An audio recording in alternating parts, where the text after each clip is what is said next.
સમાચારમાં વાત કરીએ તો રાજકોટથી સમાચાર સામે આવ્યા છે। રાજકોટમાં દલિત યુવાનની હત્યાનો મામલો સામે આવ્યો છે।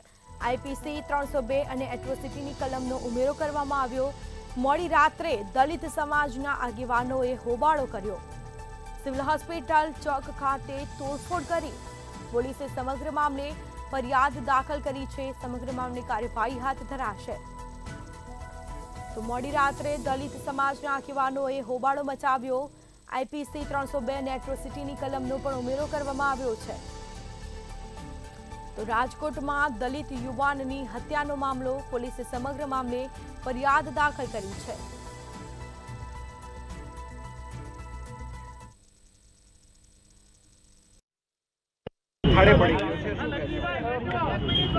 ગઈકાલે માલવિયા નગર પોલીસ સ્ટેશનમાં જે બનાવ બનેલો હતો એ અનુસંધાને આઈપીસી 307 મુજબની ખૂનની કોશિશનો ગુનો દાખલ કરવામાં આવેલો હતો। એની તપાસ છે એ એસીપી સાઉથ ડિવિઝન કરી રહ્યા છે હાલ। અને જે એનો પરિવાર, જે તે વ્યક્તિ છે જેને ઈજા થઈ હતી, એમનું મૃત્યુ થતાં આમાં કલમ ઉમેરો કરવામાં આવ્યો છે।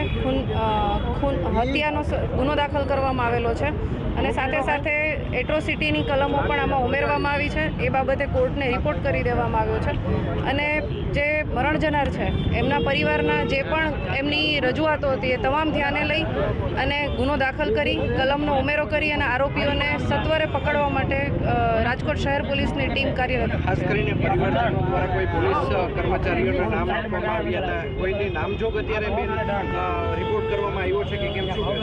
જ્યારે ગુનો દાખલ કરવામાં આવ્યો 307 મુજબનો, ત્યારે કોઈના પણ નામ આપવામાં નહોતા આવ્યા, કેમ કે એ લોકો ઓળખતા નહોતા। તપાસ કરી અને જે પણ આરોપીઓ છે એમના નામ ખોલી અને કોર્ટને આજે રિપોર્ટ કરી દેવામાં આવ્યો છે। એમાં જે કલમ ઉમેરાની જરૂર હતી એ કલમ ઉમેરો કરી અને રિપોર્ટ કરી દેવામાં આવ્યો છે।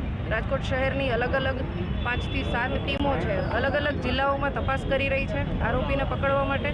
અને અમે બાંહેધરી આપી છે જે મરણ જનારના પરિવાર છે, સત્વરે આરોપી પકડી અને મરણ જનારને ન્યાય મળે તેવી કાર્યવાહી પોલીસની પ્રાથમિક તપાસમાં કોનો રોલ સામે આવ્યો છે? હાલ જે પણ એના વિડીયોમાં દેખાઈ રહ્યા છે એ વ્યક્તિઓ વિરુદ્ધ અમે રિપોર્ટ કર્યો છે કોર્ટને ગુનો દાખલ કરવા બાબતે। ખાસ કરીને અહીંયા કોઈ તોડફોડ કરવામાં આવી હતી કે કોઈ વાહનોમાં કે એવું કંઈ?